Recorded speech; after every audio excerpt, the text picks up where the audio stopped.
So, Mrs. Underwood, we did receive the results from your lab test and it does show that you are methicillin-resistant Staphylococcus aureus positive.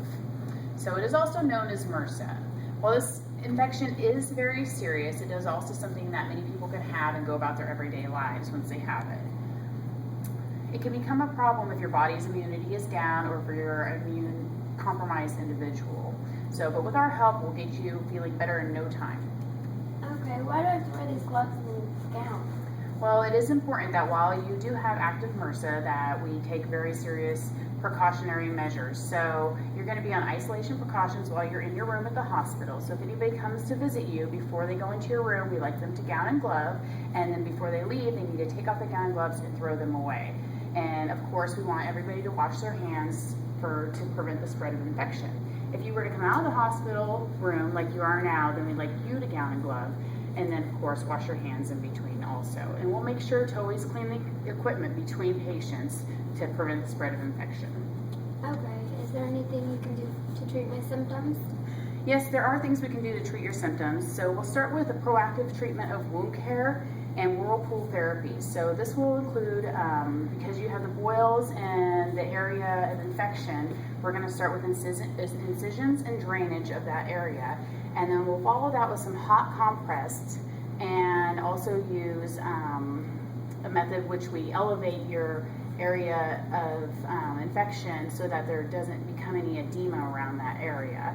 And then we'll do a regimen of whirlpool soaks about 3 times a week, and this will be where you soak your wound in the whirlpool, and that will promote healing by allowing the dead and infected area to flake off and come off, and then that will activate the leukocytes and also the antibodies, and that will create the healing process because it will, up the immunity within you.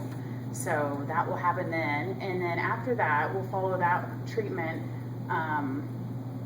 with wound packing, which will take out the infection. When you wound pack, it'll wick out the infection, and we'll do dressing changes, and we'll repeat that process probably 3 times in a week.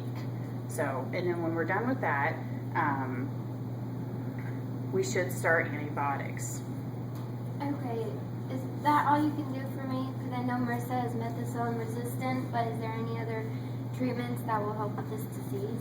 Well, yeah, you're right. MRSA is methicillin resistant, and it's resistant to a lot of other groups in that family, such as penicillin and the beta-lactam group.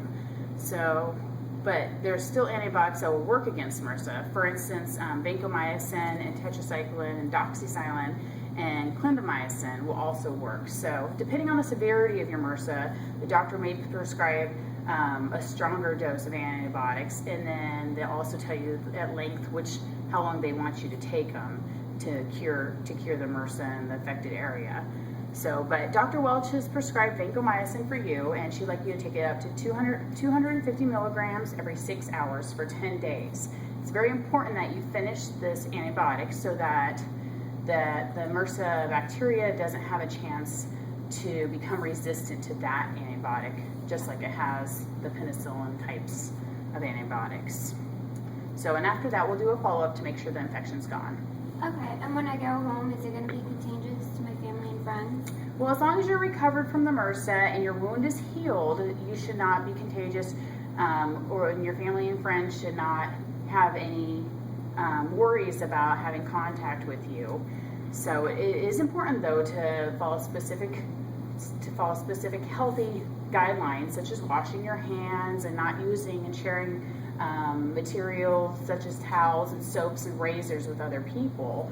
And MRSA likes to thrive in moist, damp places, so always clean your bathroom really well, and then be cautious when you go to the gym and at schools and things like that where they have mats, that they're being cleaned thoroughly in between use, and that will help the spread of infection. And also make sure to wash your hands, and following washing your hands, use lotion to prevent cracking so that you don't have any open areas where bacteria can get in and cause a flare-up of the infection again. MRSA is able to reoccur in a person once they have had it, so continue to lead a healthy lifestyle after you've recovered. Okay, thank you for all your help.